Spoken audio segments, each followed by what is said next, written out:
You run your own market making team. You started your career as a market maker. You later run the option book, right, for commodities options. So can you just give an explanation in very simple terms, what is market making for our viewers? Yes. So market making is uh I call market making is a solution. It's an answer to a problem. So what is the problem? Well, if you go back to I don't know what class they teach about what money is in the first place.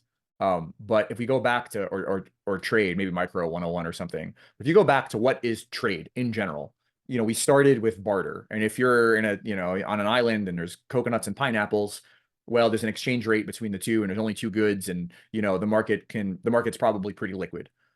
As we get more and more goods, the chance that I want to buy pineapples at the same time that you want to sell milk is probably not going to line up exactly. This is I think they call this the double coincidence of wants problem.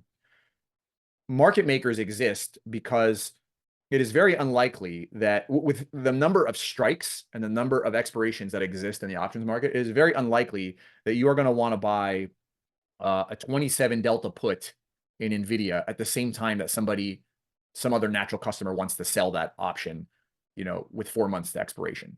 It's very unlikely. So what market makers do is they post bids and offers across all option markets so that which creates liquidity.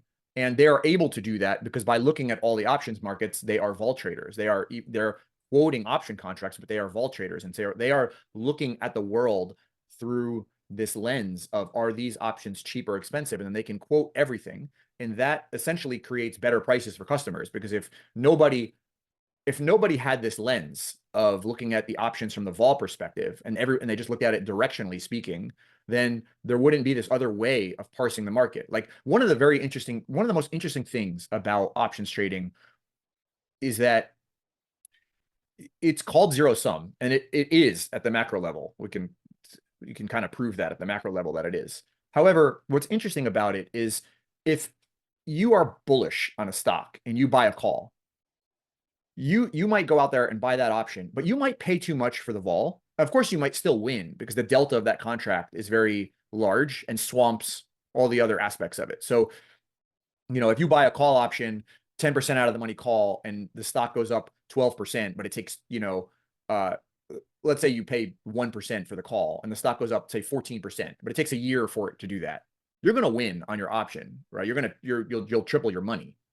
However, the person who sold you that option and then delta hedged it, they'll probably win too. So both the market maker here and you can win. And it's because you were looking at different aspects of this. The market maker was looking at the vol piece. You were looking at the directional piece. I say it's zero sum because who was the loser in this case? It was the person who sold the delta hedges to the market maker. They're like a third party. That's the loser. That's why it's zero sum at the macro view. But in this transaction, both the call buyer, who was directionally motivated, and the call seller, who is volatility motivated, they both won. So the options market is very interesting because you can create liquidity out of the fact that the people that are the end users of the options, they are not really thinking about the volatility. They're thinking directionally. They're just looking at it as a levered way often of trading the stock. So the market makers are able to find this niche where they can have a business, and that business is works because the market needs it. The market needs somebody that is willing to stand there and say, well, I didn't wake up this morning wanting to sell 27 delta puts, but if you're willing to pay one vol point more than I think they're worth, then I'll sell them to you. And I can make a business around that. So that is ultimately what a market maker is, and why a market maker exists, why the business exists in the first place.